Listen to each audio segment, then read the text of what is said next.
হুজুর হয়েছ, ফট করে তালাক দিয়ে দিয়েছ, দুইটা বাচ্চা তো নিঃস্ব হয়ে গেল। পিতা মাতা যখন ছাড়াছাড়ি হয়ে যায় সবচেয়ে বিপদে পড়ে কারা? আহা, বাপও নাই মাও নাই। কি চিন্তা করো মূর্খ, হাজারবার চিন্তা করবি বিয়ের আগে। বিয়ে হলো তাকে রাখার চেষ্টা করবা। সবচেয়ে ঘৃণিত শব্দ হলো তালাক। আল্লাহ সবচেয়ে ঘৃণা করেন কোন শব্দ?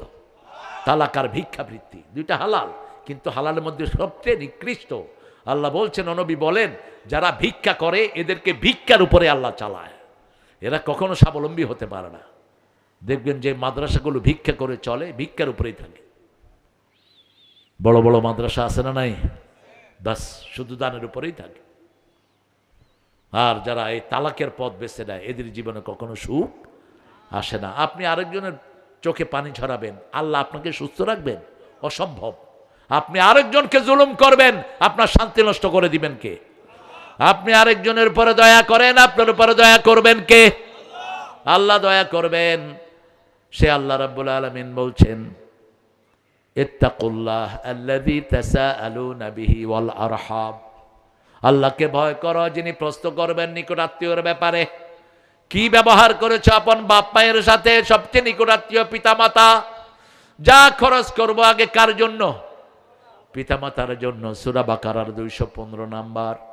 মা আনফাকতুম মিন খাইরিন ফালিল ওয়ালিদাইন ওয়াল আকরাবিন ওয়াল ইয়াতামা ওয়াল মাসাকিন। নিজের বাবা মা ঠিক মতো চলতে পারে না, কোন হুজুরের কাছে গিয়ে পয়সা দিয়ে আছে? এরকম লোক আছে না নাই? নিজের বাপ মা ঠিক মতো চলতে পারে না, নেতা সাহেবরে শুধু টাকা দেয়।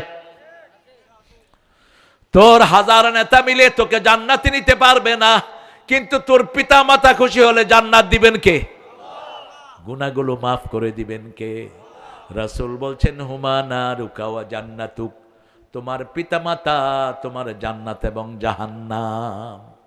ওমর ফারুকের ছেলে আব্দুল্লাহ ইবনে ওমর রাসূলের কাছে বিচার দেওয়া শুরু করলেন।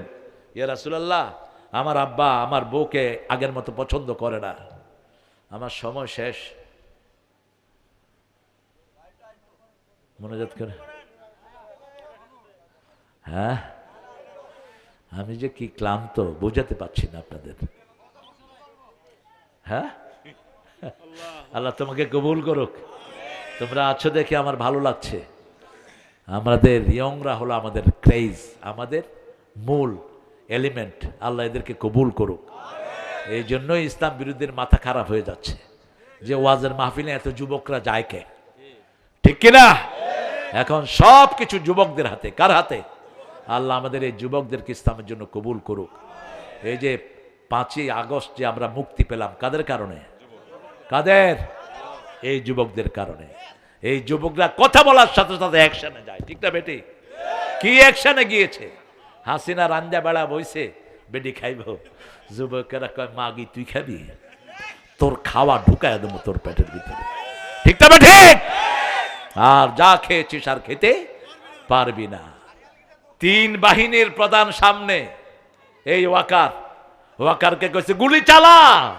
ওয়াকার কয়, এত গুলি আমার কাছে নাই। বিমান বাহিনীর প্রধান কয়, তুই কি দেখস? কয়, রাডার থেকে দেখি শুধু মানুষ আর মানুষ, শুধু যুবক আর যুবক আসতেছে তোমারে ধরার জন্য। সেখানে সব দল আছে না নাই? আওয়ামী লীগের কিছু লোকও আছে না নাই? যারা সুবিধা বঞ্চিত আছে না নাই? কিছু টাউট বাটপার যারা লুটপাট করেছে তারা শুধু ওর সাথে। ঠিক না ঠিক? বাকি সুবিধা বঞ্চিত বহু মানুষ সব ছাত্রদের পিছনে জমা। পুলিশের আইজিকে বলছে, তোরে আইজি করলাম, তুই কি করস? কই, একটারে গুলি করলে 10টা বুক খুলে দাঁড়ায় থাকে। কেমনে এটা ফেরাবো? জোয়ার এনে দিয়েছেন কে? ছোটদের বড়দের সকলের, গরিবের নিঃস্বের ফকিরের, আমারই দেশ সব মানুষের, সব মানুষের। নেই ভেদাভেদ হেথা চাষি আর চামারের, নেই ভেদাভেদ হেথা কুলি আর কামারের। ছোটদের বড়দের সকলের, আমাদের সবার দেশ। ঠিক না ঠিক? এই দোয়াই আল্লাহ শিখাচ্ছেন। যখন জানাজায় খাড়াবা তখন ওই ছোট বড় পুরুষ মহিলা সবার জন্য দোয়া করো। শুধুমাত্র মরা মানুষের জন্য একটা দোয়া, আল্লাহ মাগফিরলি, আমাকে মাফ করে দেন, হাইয়েনা সমস্ত জীবিতদেরকে মাফ করে দেন, সমস্ত মৃতদেরকে মাফ করে দেন, সমস্ত পুরুষকে মাফ করে দেন, সমস্ত মহিলাদেরকে মাফ করে দেন, উপস্থিত অনুপস্থিত ছোট বড় সবাইকে মাফ করে দেন। সুবহানাল্লাহ কইবেন না? এত বড় দোয়া কোন ধর্মের মধ্যে নাই। আমরা সব সময় সব মানুষের জন্য দোয়া করি, আর বেশি দোয়া করবেন। রাসূল বলতেন উসিকুম ফিশ শাবাবে খাইরা, তোমাদের জন্য যুবকদেরকে আমি ভালো ওসিয়ত করছি।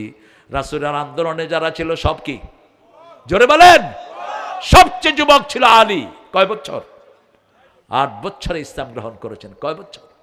8 বছরে। ওমর 25 বছরের তাগলা যুবক। ওমর দাঁড়ালেই শয়তান রাস্তা থেকে পালিয়ে যেত। রাসূল বলছেন ওমর, তোমাকে যখন শয়তান দেখে, শয়তান ওই এলাকায় থাকে না, এলাকা ছেড়ে পালিয়ে যায়। কি শক্তি আল্লাহ তাকে দিয়েছেন! এই শক্তি হলো আত্মীয়তার শক্তি। আত্মীয়তার সম্পর্ক জোড়া লাগাবেন। আপনার বোন, আপনার ভাই, আপনার বাবা, আপনার মামা, আপনার চাচা, জ্যাঠা, সবার সাথে সম্পর্ক জোড়া লাগাবেন। রেহেম আল্লাহকে প্রশ্ন করবেন, আল্লাহ what have you given to me, আপনি আমাকে কি দিয়েছেন? আল্লাহ বলবেন রেহেম, শুনো, আমার রহমান থেকে রেহেম নাম, যে তোমাকে জোড়া লাগাবে আমি আল্লাহ রহমত তার সাথে জোড়া লাগায় দেব। যে রেহেমের সম্পর্ক ছিন্ন করবে সে জান্নাতে যেতে পারবে না। দিনের শেষে আপনার বোনে আপনার জন্য কাঁদবে, ঠিক না বেঠিক? বোনরা সবসময় কার জন্য কাঁদে? ভাইয়ের জন্য কাঁদে, বাপ মায়ের জন্য কাঁদে। এই সম্পর্ক যেন অটুট থাকে। তায়েফে যুদ্ধ হলো, রাসূল সবচেয়ে বেশি গনিমতের মাল পেলেন তায়েফে। অনেক স্বর্ণ, অনেক ছাগল, অনেক ওট ভর্তি পেলেন। কাফেররা অ্যারেস্ট হলো অনেক। একজন মহিলা নাম মাইশা। কি নাম?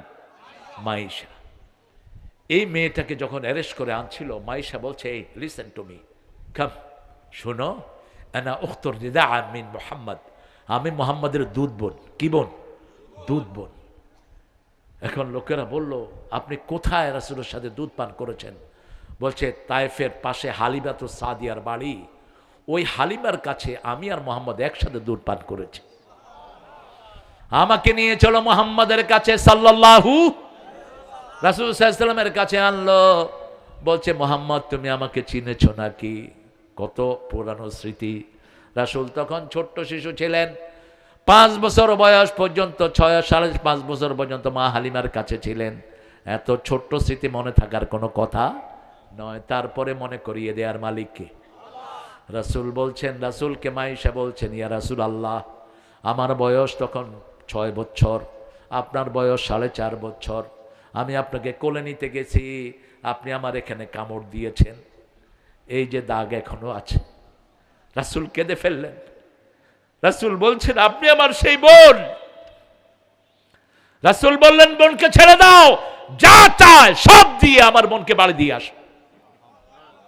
100 ওট দেয়া হলো। কয়শ? 100 ওট দেয়া হলো দুধ বোন। 100 ওট নিয়ে তিনি গেলেন আর স্বীকৃতি দিলেন, লা ইলাহা ইল্লাল্লাহু মুহাম্মাদুর রাসূলুল্লাহ সাল্লাল্লাহু। অথচ যখন মাইশা ঘোষণা দিলেন তখন কিন্তু তিনি মোমেন না, তিনি কি? কাফের। তিনি কি? ওই কাফের অবস্থায় তাকে সম্পদ দিলেন। আল ইনসান ওয়া আবিদুল ইহসান, আপনি যদি কারো ভালো করেন তাকে আপনার ভক্ত বানিয়ে ফেললেন, ঠিক না বেঠিক? আপনি একজনকে পানি পান করালেন, আপনি রিকশায় সফর করছেন, একটা অটোতে জায়গা কম, একটা মুরব্বীকে জায়গা করে দিলেন, আপনি বাহিরে জায়গা করে দিয়ে ওনার ভিতরে জায়গা করে নিলেন, ঠিক না বেঠিক? যে কোনো সময় স্যাক্রিফাইসিভ টেন্ডেন্সি থাকবে। যে কোনো মানুষের উপকার করব। একজন বৃদ্ধ বোঝা নিয়ে আসতে পারছে না, হোক হিন্দু, হোক বিধর্মী, হোক বেনামাজি, তার বোঝাটা আমার মাথায় তুলে নেব। খুশি হবেন কে? আল্লাহর হাবিব খুশি হবেন, আল্লাহ খুশি হবেন। কে খুশি হবেন? মদিনায় এসে, মক্কা এসে রাসূল ঘুরছেন, স্মৃতির মক্কা, স্মৃতি তিনি দেখছেন। এখানে মোর ডালিম গাছের তলে 30 বছর ভিজিয়ে রেখেছি 2 নয়নের জলে। কবি জসিমউদ্দিনের কবর কবিতা। তিনি হাঁটছেন, মক্কার কত স্মৃতি তার বুকে। হঠাৎ করে পাহাড়ের পাদদেশে দেখলেন একজন বৃদ্ধা মহিলা বোঝা একসাথ করছে। রাসূল গিয়ে বললেন, মা বিকা ইয়া উম্মি, হে মা তুমি কি করছো? মহিলা বলছে, তুমি কি জানো না আব্দুল্লাহর পোলা মোহাম্মদ মক্কায় ঢুকছে, কাফের মেরে শেষ করে ফেলবে, আমি মক্কা থেকে ভাগার তালে আছি। আমরা হলে তো কইতাম কার ব্যাপারে কস, ঠিক কিনা? আমরা হলে তো মাথায় রাহমাতাল্লিল। বলছে, মা আপনার বোঝাগুলো আমার মাথায় তুলে দেন, আমার মাথায় তুলে দেন। রাসূল বসলেন, মহিলা একটা করে বোঝা দিচ্ছেন, আর রাসূলের চেহারার দিকে তাকিয়ে বলছেন, তোমার মতো সুন্দর যুবক তো আমি আর দেখিনি, এত সুন্দর যুবক মক্কায় আছে আমার জানা ছিল না। এই বুড়ির পিছনে হাঁটছেন রাহমাতাল লিল আলামিন। হেঁটে হেঁটে বুড়ির আত্মীয়র জায়গায় গেলেন আর বললেন, বাবা, পোটলা থেকে পয়সা বের করলেন। রাসূল বললেন, পয়সা দিতে হবে না। বলছে, বাবা তোমার নামটা কি? বলছে যে মুহাম্মদের ভাই আপনি দূর এসেছেন, আমি আব্দুল্লাহর ছেলে সেই মুহাম্মদ এখানে দাঁড়ালো। মহিলা বলছে, এই যদি হয় মুহাম্মদ, আমি পড়ছি লা ইলাহা ইল্লাল্লাহু মুহাম্মাদুর রাসূলুল্লাহ সাল্লাল্লাহু। খেদমতে খুশি হন কে? কে খুশি হয়? কত মানুষ আমাদের দেশে নিরন্ন মানুষ, কত মানুষ আজকে খেতে পাচ্ছে না তিন বেলা ঠিক মতো, ঠিক না? ঠিক। রাস্তার পাশে বসে তরকারি বিক্রি করে, সারা বছরের শাড়ি একটা কিনে দিতে পারে না বউকে। অটো চালায়, তিনটা ছেলে মেয়ে পড়াশোনা করে, পরীক্ষার খরচ চালাতে পারে না। এরকম লোক বেশি না কম? বেশি। এদের পাশে দাঁড়াতে হবে, এদের ঘাস কেড়ে নেব না, এদের মুখে খাবার ঢুকিয়ে দেব।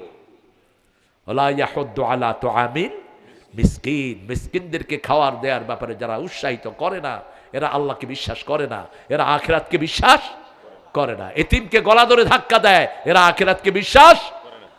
আল্লাযী তাসাআলুনা বিহি ওয়াল আরহাম, নিকটাত্মীয় সম্পর্ক জোড়া লাগাবেন। মায়ের যেখানে বাচ্চা থাকে ওটার নাম হলো রেহেম। ওটার নাম কি? রেহেম। রেহেমের সাথে যারা জড়িত, যেমন আমরা 5 ভাই আপন ভাই, আমরা 3 বোন, এই সবাই মায়ের ওই বাচ্চাদানিতে বড় হয়েছি, জড়াইয়ের ভিতরে বড় হয়েছি। এদের সম্পর্ক হলো রেহেম। রেহেমের সম্পর্ক কিসের? আপনার বাপ চাচারা 7 জন, কিসের সম্পর্ক? রেহেমের সম্পর্ক। খবর নিবেন। রাসূল সাল্লাল্লাহু আলাইহি ওয়াসাল্লাম নিজের আব্বার আত্মীয় স্বজনের খবর নিতেন, মায়ের আত্মীয় স্বজনের খবর নিতেন, বিবির আত্মীয় স্বজনের খবর নিতেন, 3 সিঁড়ি পর্যন্ত খবর নিতেন রাহমাতাল লিল আলামিন। কোন বর্ণনায় 4 সিঁড়ি এসেছে। প্রথম হলো বাপ, বাপের পরে নিজের ভাই, ভাইয়ের সিঁড়ি, দ্বিতীয় সিঁড়ি, তৃতীয় ভাইয়ের ছেলে, তৃতীয় ভাইয়ের ছেলেদের ছেলে, নাতি, এদের পর্যন্ত খবর নিতেন রাহমাতাল লিল আলামিন। আমরা যেন খবর নিতে পারি, আল্লাহ তৌফিক দান করুন। আল্লাহ বলছেন চূড়ান্ত কথা, ইন্নাল্লাহা কানা আলাইকুম রাকিবা, আমি তোমাদের সব কিছু সংরক্ষণে রাখি, ওয়াচে রাখি। সূরা কাফের ভিতরে বলছেন, মা মিন কাউলিন ইল্লা লাদাইহি রাকিবুন আতীদ, এমন কোনো কথা নাই, এমন কোনো কাজ নাই যেটা আমি সচিত্র ভিডিও করে রেখে দেই না। এই যে আজকের এই মাহফিল, এটাও ভিডিও করছেন কে? আমাদের এখানে একটা ক্যামেরা, আর প্রতি বালুকণার ভিতরে শত শত ক্যামেরা সেট করে রেখেছেন কে? সেই কিয়ামতের ময়দানে শুধু আল্লাহ বলবেন, ইয়াউমাইদিন তুহাদ্দিসু আখবারাহা বিআন্না রাব্বাকা আওহা লাহা, মাটি বলে দাও তোমার বুকেরা কি করেছিল। আমাকে চিনস? তোমাকে চিনতে হবে কেন? চিনবো আল্লাহ, আল্লাহর রাসূলকে, ঠিক না? ঠিক। যে বলবে আমাকে চিনস, ও অহংকারী, ও দাম্ভিক, ও বেয়াদব, তোকে চিনতে হবে কেন? মূর্খ। রাসূল সাল্লাল্লাহু আলাইহি ওয়াসাল্লাম সাইয়্যিদুল আম্বিয়া, আঙ্গুল তুললে 4 টুকরা হয়ে যায়, পা উঠালে 7 আকাশে চলে যায়, হা বললে হালাল হয়, না বললে হারাম হয়ে যায়। মনে মনে যদি চান উহুদ পাহাড় স্বর্ণ হয়ে যাবে। সেই রাসূল লোকটার, বৃদ্ধ লোকটার পানির রশি ধরলেন, পানি উঠাচ্ছেন। বৃদ্ধ লোকটা রাসূলের দিকে তাকিয়ে আছেন আর বলছেন, আখোয়া লাইসা আনদি ফুলুস ওয়ালা শাই মা উতিকা শাই, তোমাকে কিচ্ছু দিতে পারবো না, আমি বেগার, আমি এক বাড়িতে চাকর খাটি, তোমার আমি দিব কি? রাসূল মুচকি এসে বললেন, ইন আজরিয়া ইল্লা আলাল্লাহ, দুনিয়ার কারো কাছে কিছু চাই না, চাই কার কাছে?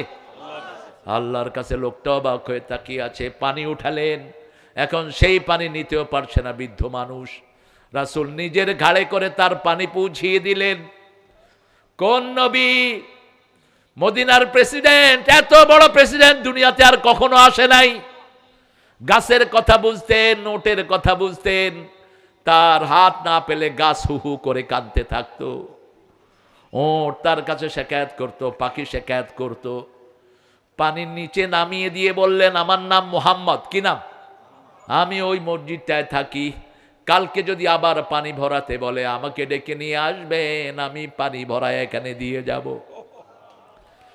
একদিন, 2 দিন, 3 দিন রাসূল ওই বৃদ্ধকে টাকা দিয়ে আজাদ করে দিলেন। বৃদ্ধ পড়ে নিল লা ইলাহা ইল্লাল্লাহু মুহাম্মাদুর রাসূলুল্লাহ সাল্লাল্লাহু। নবী মোর পরশমণি,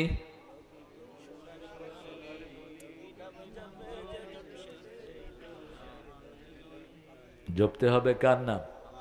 এই এখানে কবি একটু ভুল করে ফেলেছেন। রাসূল কার নাম জপেছেন? আল্লাহর নাম। নবী মোর পরশমণি, নবী মোর সোনার খনি। আল্লাহর নাম জপে যে জন, সেই তো দোজাহানের ধনী।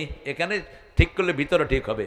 ও নামের সুর ধরিয়া পাখি যায় গান করিয়া। পাখি কার নামে গান গায়? সাব্বাহা লিল্লাহি মা ফিস সামাওয়াতি ওয়া মা ফিল, আকাশ জমিনে যা কিছু আছে তাসবিহ করে কার? ও নামের সুর ধরিয়া পাখি যায় গান করিয়া। ও নামে মজনু হলো মাওলা আমার কাদের গনি। নাউজুবিল্লাহ। কথা বুঝছেন? কবি লিখতেছে রাসূলের নামে নাকি আল্লাহ পাগল হয়ে গেছে। নাউজুবিল্লাহ কইবেন না? রাসূল রে পাগল বলছে মক্কার কাফেররা। প্রতিবাদ করছেন কে? আল্লাহ বলছেন ওমা সাহিবুকুম বেমাজনুন, তোমাদের এই সুন্দর মানুষটা কখনো পাগল হইতে পারে না। তিনি কি?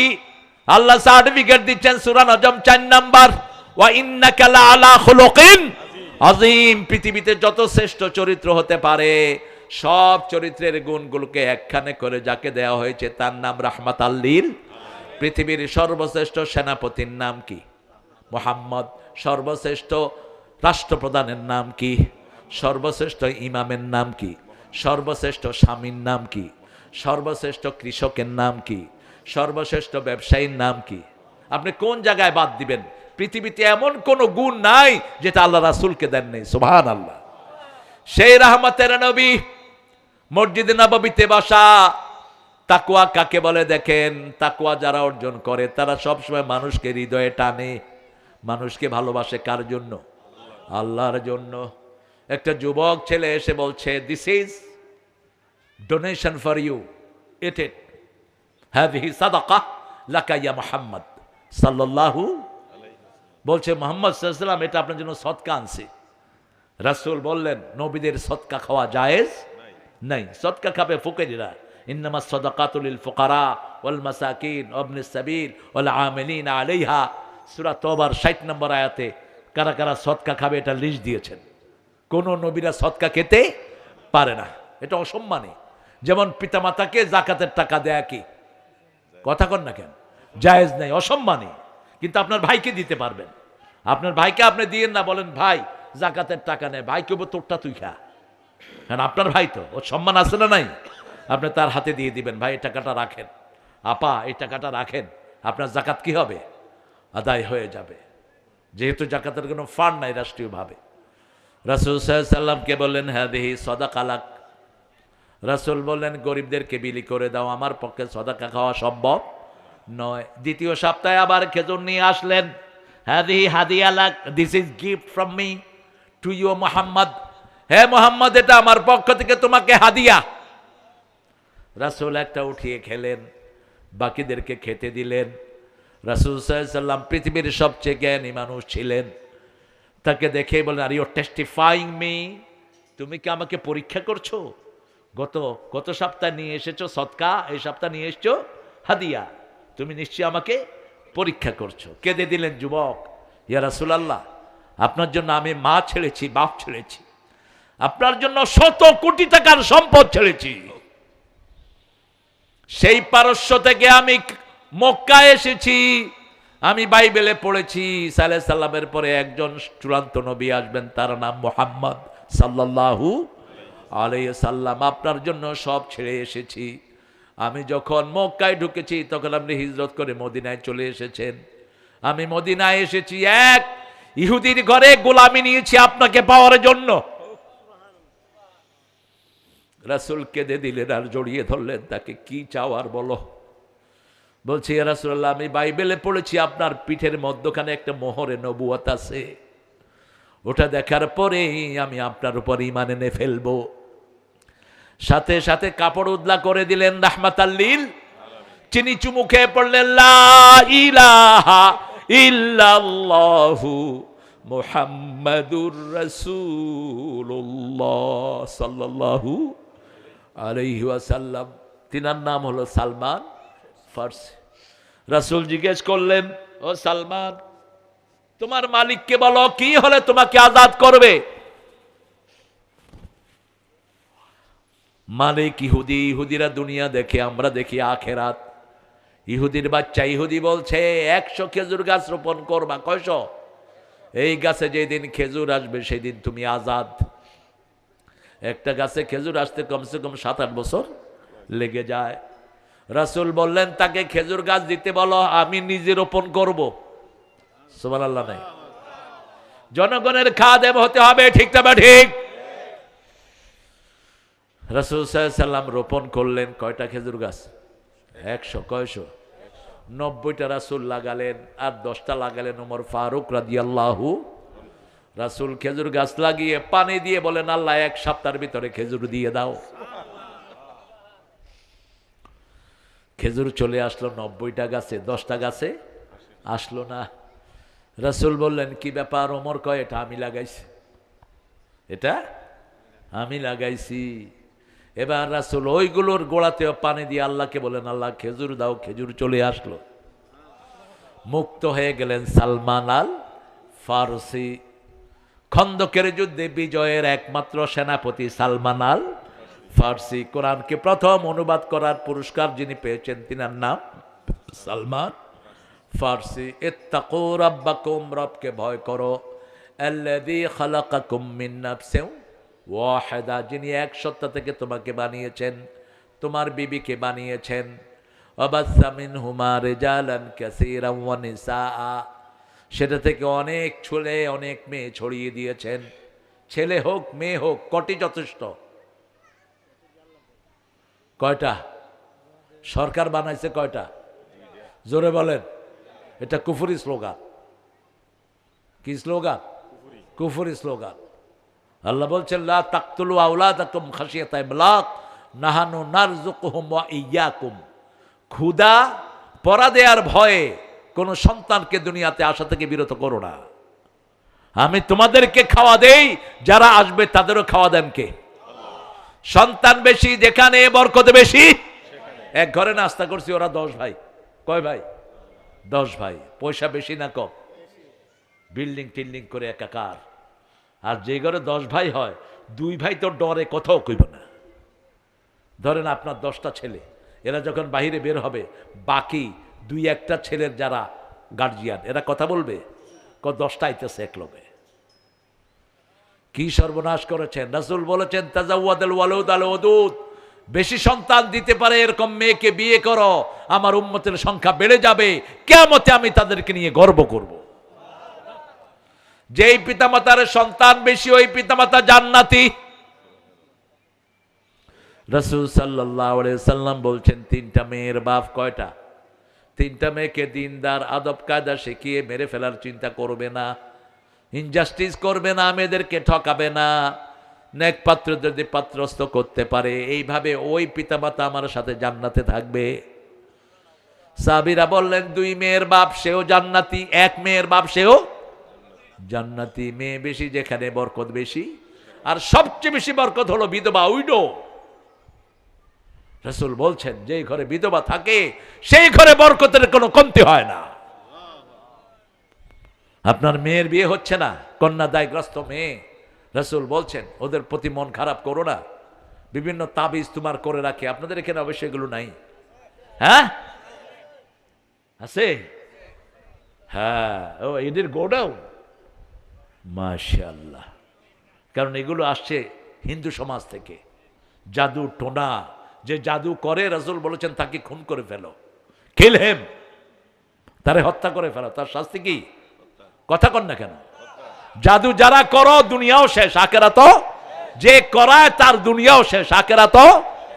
সূরা বাকারার 101 নম্বর আয়াত, ইত্তাবিউ মা তাতলু শায়াতিন আলা মুলকি সুলাইমান ওয়া কাফারা সুলাইমান ওয়ালাকিন্না শায়াতিনা কাফারু ইউআল্লিমুনা আন-নাসাস সিহর। মানুষকে জাদু শিক্ষা দেয়।